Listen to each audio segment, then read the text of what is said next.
Hello guys, pag-usapan lang natin ang breaking news. Katniel nagkita nga sa AB Clinic.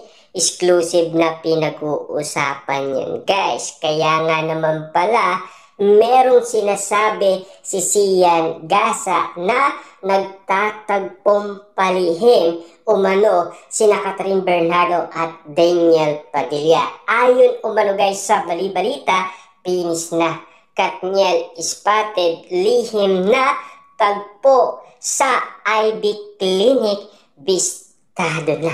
Naalam naman natin kasi guys, si Daniel Padilla ay spotted umanong sumali sa medical mission na para daw makonect siya sa IB Clinic. Pero ang hindi pagkakaalam ng mga netizens at mga sausawerang kapitbahay, si Daniel Padilla ay matagal ng endorser ng IB Clinic. Pero meron pa rin guys bali-balita na sino kaya ang kaibigan na matalik ng Katniel na tumulong sa kanila para magkaunawaan muli sila at mag-ayos. Ayon umano kasi guys sa bali-balita noon ni Sian Gasa, 99.9% nagkaayos na sila.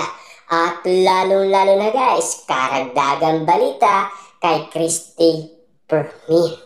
Ayon umano guys sa kanya, si Daniel Padilla at Catherine Bernardo ay nagkaayos na at meron umanong kaibigan ang Katniel para tulungan silang ipag-ayos. Ayon umano guys sa bali-balita ni Christy Permin. At lalong-lalo na guys, nagkaroon daw sila ng commitment sa isa't isa. At lalong-lalo na guys, siyempre, karagdagan bali-balita umano ni Christy Permin. Si Daniel Padilla ay paikot-ikot nga naman kasi sa nasabing subdivision kung saan nakatira si Daniel Padilla. At lalong-lalo na guys, karagdagan balita umano ni Ogie Diaz. Dahil hanggang ngayon daw, mahal pa rin ni Catherine Bernardo si Daniel Padilla. At ganun din daw si Daniel Padilla, mahal pa rin si Catherine Bernardo. Dahil ang ula noon ni Jake Costura ay magiging sila pare. Yun kasi guys ang ula ni Jake Costura. At lalong-lalo na guys, no, umamin si Carla Estrada kahit konting pagtingin, meron pa rin silang nararamdaman. Ayon umano kasi guys sa pakiramdam umano ni Carla Estrada.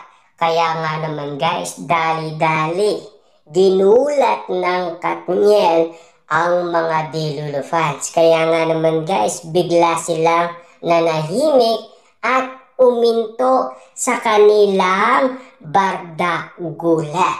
Kaya nga naman guys, no, ang bali-balita ay mukhang nagpaparamdam na sina Daniel Padilla at Catherine Bernardo.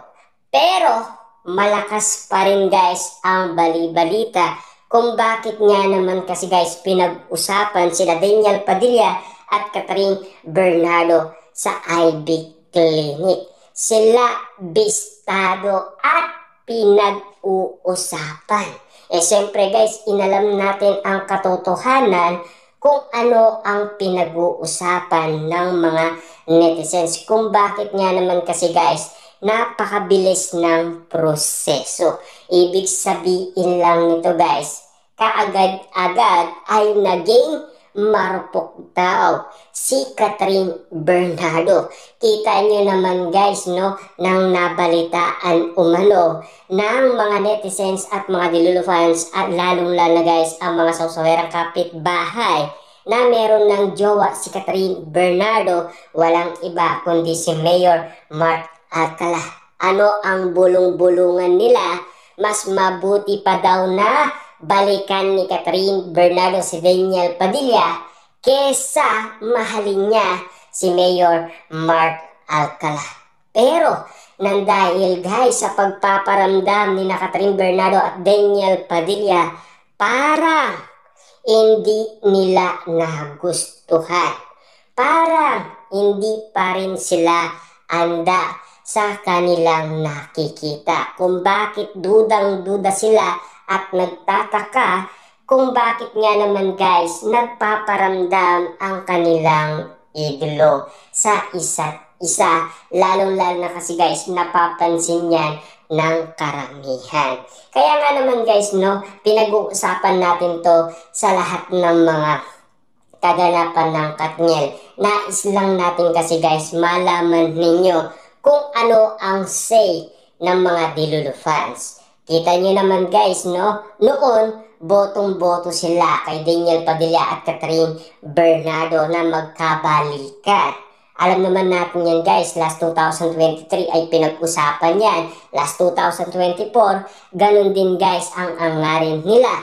Pero ngayon 2025, pinag-usapan din ang Katniel. Lalong-lalo na guys, mas gusto pa balikan daw ni Catherine Bernardo si Daniel Padilla kesa mahalin niya si Mayor Mark Alcala.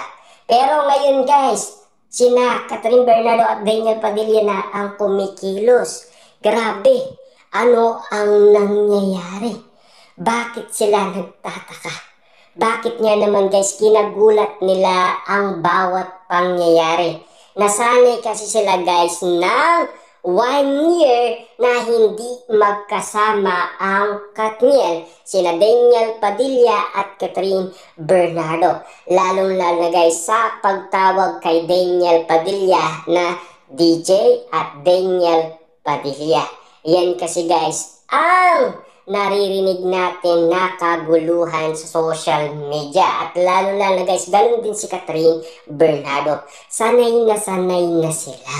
Kaya nga naman guys, mukhang nakalimutan na nila kung ano dati ang kanilang idolo, kung bakit nila inangaan.